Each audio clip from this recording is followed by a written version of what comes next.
So looking at this chart, it's kind of half formatted right now. As you can see in the first two columns here, they are kind of squished. The words don't show fully. You want to make that look a lot cleaner and a lot smoother. So a quick, easy trick is to go up to the little line between A and B, and you'll see that thick black line with the arrows. You just want to double click, and that widens that column completely so that all the letters are showing and it's easier to read. Next, looking at our chart, say I wanted to highlight a whole entire row. I would go to the top here, click Control Shift and arrow to the right. That will highlight the entire row. To click or highlight an entire column, same thing, you're on the same top cell, Control Shift down arrow.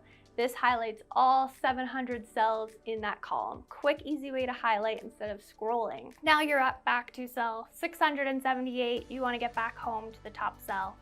Simply click Control Home, and that brings us back to the top. Another easy way, now we're going to format the actual table into a full chart to make it look cleaner and smoother. We're going to start with the first cell here. We're going to do our same keyboard shortcuts, Control Shift to the right and Control Shift down. This highlights your entire table, all 700 cells. We're going to go up to Format as a Table. Click in there. Now we can kind of customize it how you want.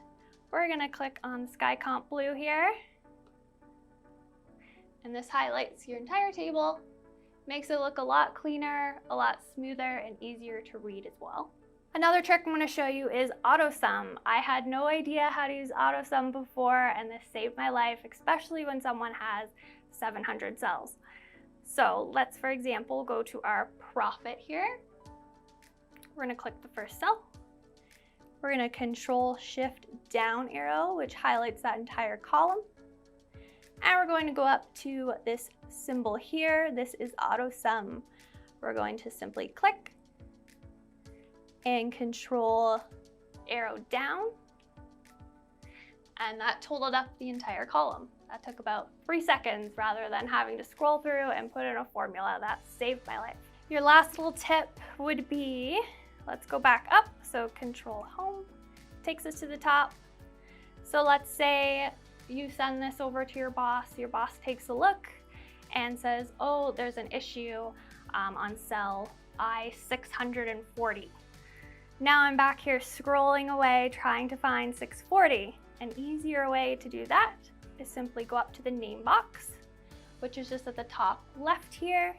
We're going to click that and put in I-640 and enter. That takes us right down to 640 without scrolling. So that's an easy tip and a much quicker way of getting to different cells. And I want to convert this into Excel to make it look a lot cleaner and easier to read. So we're going to copy all my data and go into a blank Excel page. And we're going to paste it into that first box here, A1. Still looks pretty messy, really squished together. We're going to make that a lot easier, and we're going to make it into a table. So we've got the data all highlighted. We're going to go into the Data tab and over to Data Tools, where we see Text to Columns. So Text to Columns splits a single column into multiple columns. You can organize it however you want, as many columns as you want. We're going to click that. So there's 3 steps involved. First one is deciding how you want them split up. So we have months and then we have expenses. So I want to split those two up in half, have 2 columns. So we're going to click on delimited, which is characters such as commas or tabs separate each field. In this case, we have colons to separate. We're going to hit next.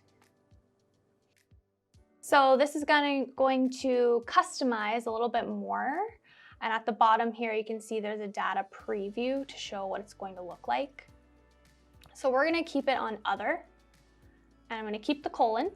So I'm going to separate the months, colon, and then the expenses. I'm gonna take out that tab. We're gonna go next. This again is just customizing it a little more because this is a very basic chart. We're gonna keep it on general. So like it says, general converts numeric values to numbers, date values to dates, and all remaining values to text. And we can also look at our data preview here, separated nicely, and we're gonna click finish. So that quickly splits your data. It's so much easier to read. We can now take our chart and just make a table out of it. So before we do that, let's total up the expenses. Using our handy auto sum, we're highlighting all of our data. We're gonna go to the home button and back over to auto sum. Click that. Quickly gives us the total there. And then we can finish off with making a chart. So we can highlight all of our data again. And under styles, we're gonna format as a table. Click any one you want. I'm gonna again go with the Sky Comp Blue. And we're gonna keep my table has headers checked because we do have 2019 lunch expenses already put in there. I'm gonna click OK. And let's change this column 1 to total.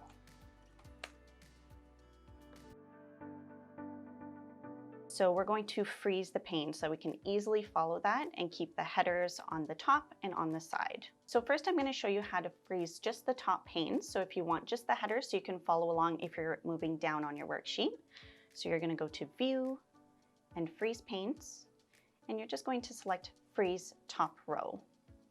So now when I'm scrolling down on my worksheet, I can easily follow along with that header so that I know exactly what information I'm looking at.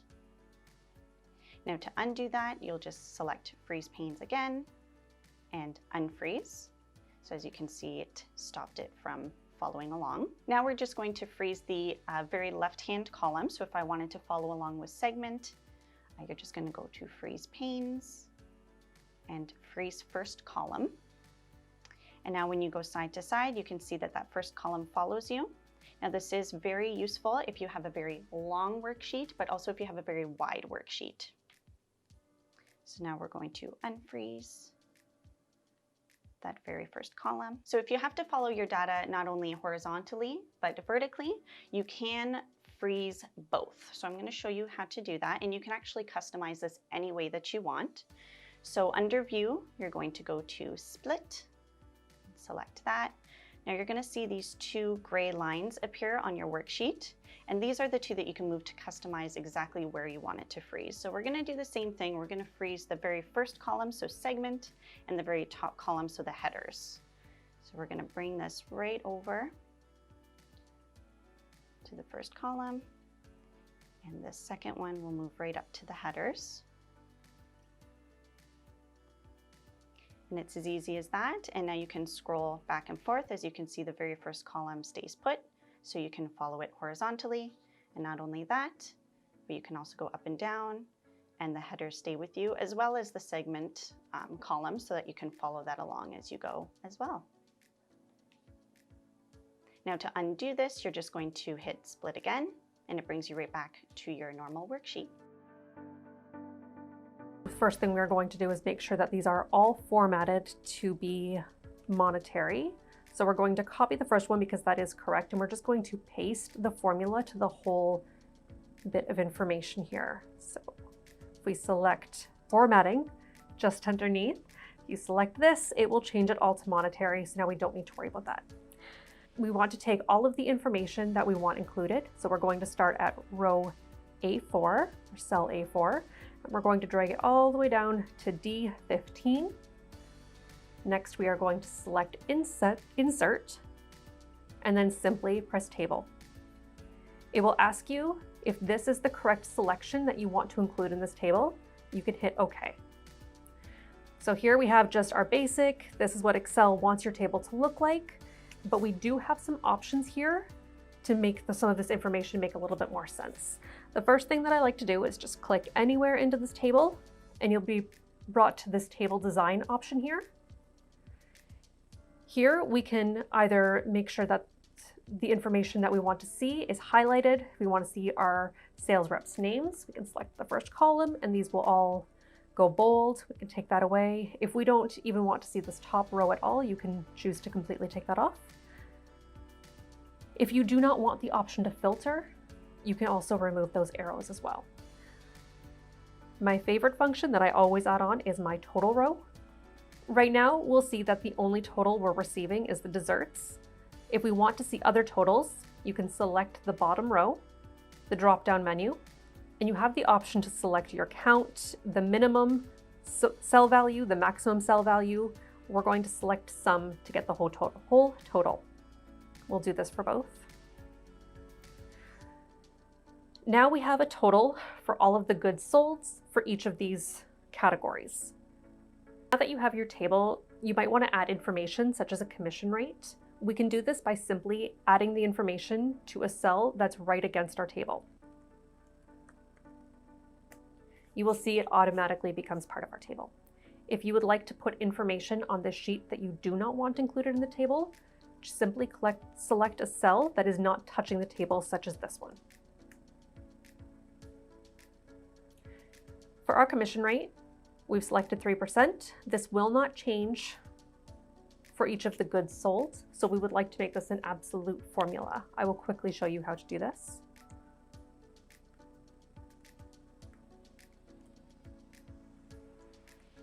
We want to take the sum of the goods sold by the first rep.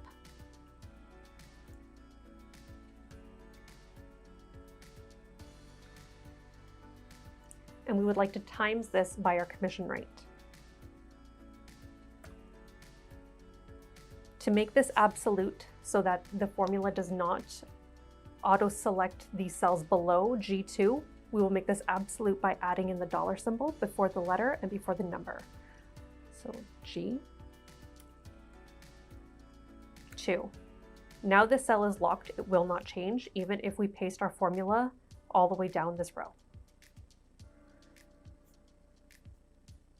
If we would like to see the amount of commission that has been paid out for these goods, again, we can simply go to the bottom, select the drop-down menu, enter sum. This is $2.61. Now I would like to walk through filtering the data on this table. If we want to see the goods that one rep has sold, we can simply select one of the drop-down menus on the top bar. In this case, let's take a look at Suzanne.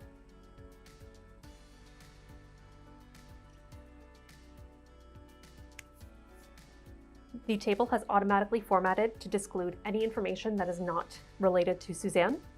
All of the totals only equal her sales sold. This can be very useful if you have a very long list with a lot of names and you simply want to get the information on one person without manually pulling all of that information. Now that we've created the table, we are able to format this and filter through to gather all the information that we would like to see. It is also ready to be prepared into a graph if needed. We can do this by simply clicking on the chart or the table, going to Insert, and selecting any chart. Protecting a worksheet in Excel is incredibly easy. You need to right-click on your worksheet and Protect Sheet. This will give you an option to select what you want to protect and also what password you want. So enter your password, confirm your password, and away you go, it's locked. So now with our locked sheet, you can see if I were to type something, it's not going to let me. I have to enter my password. Now if you want to make changes, you need to right-click on your sheet again, unprotect your sheet, and enter your password. Now you can enter anything you would like. So now that we have protected our sheets, we can also protect our workbook as a whole. If you go to File, Information, and you're going to see Protect Workbook, click that, and it gives you a couple different options to either encrypt it with a password so that nobody can open it or view it without your password, or you can just protect the structure of your workbook. There's a few different options. Take a look, they give you really good definitions. So now that you've got everything protected, make sure that you pass along that password over the phone to whoever you're sending the workbook to.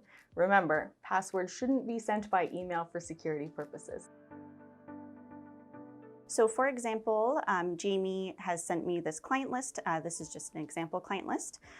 But as you can see, the formatting is not really what we want. There's a lot of uppercases, lower cases, different fonts and things. So we definitely want to fix that up to clean it up. So you're going to select the cell that you'd like the results in. You'll do the equals, proper, and the open parentheses. Then you will select the first client's name. So that'll be cell A2 in this instance, and close parentheses. And you'll click enter. And as you can see, it's changed that formatting so that the first name has an uppercase, last name has an uppercase, it looks nice and clean. But now we want that to be for all the names, all the client names here. So an easy way to do this is something that Jamie actually showed in her last video, is you'll just go right to the bottom to that black crosshair, and you're going to double click. And as you can see, it changes the formatting of all of the names, which is nice and quick, absolute lifesaver. The second formula I'm going to show you is for lowercase. So if you didn't want the proper, you're looking for something a little different, so all lowercase, we're going to do the same thing. So we'll do equal, lower, open parentheses, you'll click the first client's name, close parentheses, and enter. As you can see, first name has lowercase, last name has lowercase. And you'll do the same thing, you'll select that, and the black crosshairs, you'll just double click. And as you can see, all the clients' names are now completely lowercase. Now we're going to do the same thing for uppercase. So you'll do the equals, upper, open parentheses, select the first client's name, and enter. And as you can see, it's changed the first name, all uppercase, last name, all uppercase. So if that's the formatting that you want, perfect. It can be very time consuming to go through each name to change those. So this completely takes that time out of worries. And we'll do the same thing. So the black crosshairs, double click. And as you can see, we've changed all the formatting. So now you have 3 different formats to choose from. So you can use whichever one works best for you. So my preference is to use the proper example. So I'm just going to refer back to what Jamie showed with the Control-Shift and the arrow down. That's going to highlight all of the names that we want to use. Then of course, right click and copy. And you'll go to your sheet that has your incompleted table and select the cell that you'd like to put it in. We are going to paste those over. And now we do have a completed table, but there's a couple other small details that we want to fix on it. So of course, as you can see, we are not able to see all of the client's full name, so first and last name. So again, as Jamie showed you in the last video, we're just going to click on the end of that cell there, and that should extend it so you can see the full names. Now we're going to show you how to use the slicer filter. So at the top of your worksheet, you're going to select Insert. Over to the right is the slicer. Select. And for this example, we're going to use the country and the product. So let's say we want to filter those results. And you're going to select OK. Now, as you can see, that opened 2 separate windows, which is extremely efficient, especially if you're looking to filter several different types of information. And you can always resize those to fit as well. Those in so you can see those. Perfect. Now let's say we wanted to filter one of the products. So we're going to select the product that we want to filter. So here we'll do Amarilla. Once you select that, you'll see that it only shows the product for Amarilla. So for this example, I'm going to show you the country. So let's say we just want to enter the totals for Canada, and we want to filter out all of the other countries just so that it's a lot easier to read and we can follow it a bit better. So we'll go down to the country slicer here, and we're going to select Canada. So as you can see, it filtered out all of the other countries except for Canada. And when you're done with Canada and you want to move on to France, you just you'll turn the filter off here, and then you can select France. Now this is a really fast and efficient way to filter out all of the information. That way you're not having to follow along with the cursor, and it makes it a lot easier on you and saves you a lot of time. So I have a basic Excel chart here. This is just made up data. So from looking at this table, it is showing a company's reps, the items that they sell, the location that they're at, the order date, the amount of items that they sell, and then the total dollar amount. So right now it's looking a bit messy. There's a lot going on. It's a little overwhelming. So that's when a pivot table comes in handy.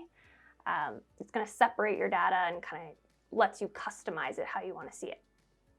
So in order to do that, we're just going to click anywhere on your table. We're going to go to Insert, and it's the first button here, Pivot Table. Click that. A dialog box will automatically pop up for you, and it also auto highlights your whole Excel chart, and it's going to put it on a new worksheet. So we just have to click OK. So a new worksheet appears, blank, and to the right-hand side, we have our pivot table field pane. This is where we're going to customize what we actually want to see on our pivot chart. So for us, if I go back to my Excel worksheet here, so I'm told to separate this all. My boss just wants to see the reps, the items that they've sold, the amount of items, and then the total dollar value. So let's go back to our worksheet here. So back to the right-hand side, it's as simple as checking off which ones you want to see. So again, we're going to hit the reps, and it's going to start forming on the left-hand side here. We're going to click the items and the number of items, and then the total. And that is your pivot table. So from there, on the right-hand side here in this pane, you can customize how you want to see your table. So you can drag and drop all of these how you want. So right now it's separating it by the rep, but say I wanted to separate by item, I'm just dragging it up, and that switched it to items being categorized. Let's switch it back to rep first. Again, you can play around with this. There's so many different customizations depending on the data that you have originally. It'll all be listed on the right-hand side here, as well as you can go into more tables and create your own. And it can get into a lot of different options. What you can also do is click anywhere on your table and you can sort it. So right now it's still a little bit of a mess, but I want to sort the dollar amount from smallest to largest, let's say. So you're going to click on any of the cells in the column C, which is the sum of the total. So I'm going to click the first one here. You're going to right click, sort, and sort smallest to largest. So that automatically sorts it all and gives you a grand total at the bottom. So that's a really simple way of categorizing your data, especially when you have a really, really large Excel sheet. Okay, so once you have your pivot table, you can go one step further and you can present it in one more different way. So we can create a pivot chart. So we'll click anywhere on the table. We're going to go up to Pivot Table Analyze. And we're going to go over to the right here and click Pivot Chart. So now you have the option to turn all of your data that was in your pivot table into a graph format. So it gives you all the options if you want to have a column, a line graph, pie chart, bar graph, depending on what you like and what you need. I'm going to stick just with the column, and let's just do the 3D clustered column here. So this just shows it in a different way.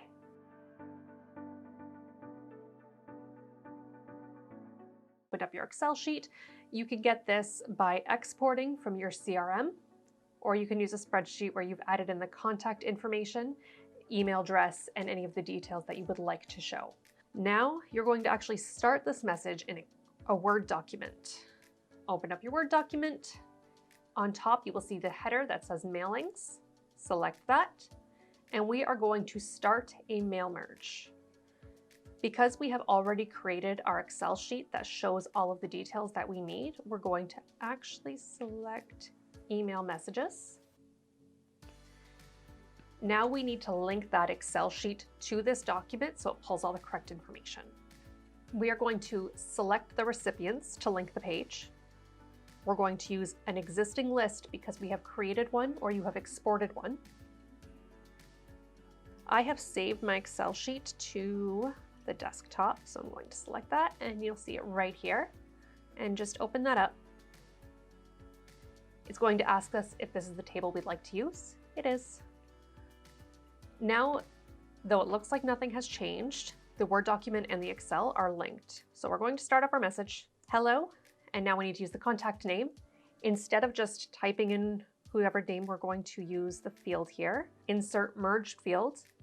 These are the same headers that you are going to see on the Excel sheet. So contact, your hosting plan. Let's find out what plan that is. Plan.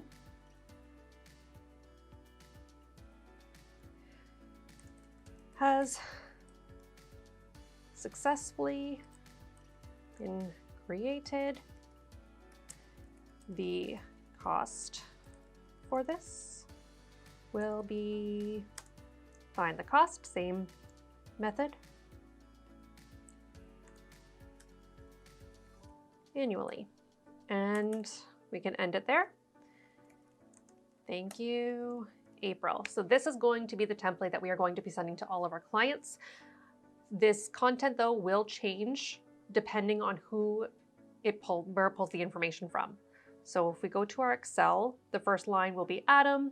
I've just put the email address in mine for all of them, site starter and the cost, but we want to make sure that this is different for each of these line items. You can review this to make sure that it is pulling what you want it to look like. We can do this just by previewing results. And it looks like we actually do need to create a space between these two words because clearly that is a little bit messy. So we can end the review and we want to make a little bit of a change here. Cursor, put a space there, preview again. That looks much cleaner. And you'll see that this pulls from every line. So this is our first person. And now the information will change. And we have 6 lines and we can see every line is pulling the correct information. Now we want to send this email out. We are going to close the preview. And at the end here, you're going to see finish and merge. I'm going to press that button. And we want to send this in an email message. It's going to use the Outlook that's open on your account currently. We're going to send this to email. You can see that this is still linked to that Excel page. So it's going to pull from any of your lists. And we do have the email listed in our Excel form. Subject line, let's call this hosting plan. You can select individual numbers if you'd like. If you want to send the whole record, you can do so at once. But if you only want to send Alexis and April a message, you can select just 3 and 4 in this section right here, and it will only select those lines. In this case, let's just send everybody this message, hit OK. You'll see it kind of ran through that really quickly as it flashed on that page. It just takes a moment. Everybody will get their message. If you go to your sent files, you will see that you have sent out all of these messages.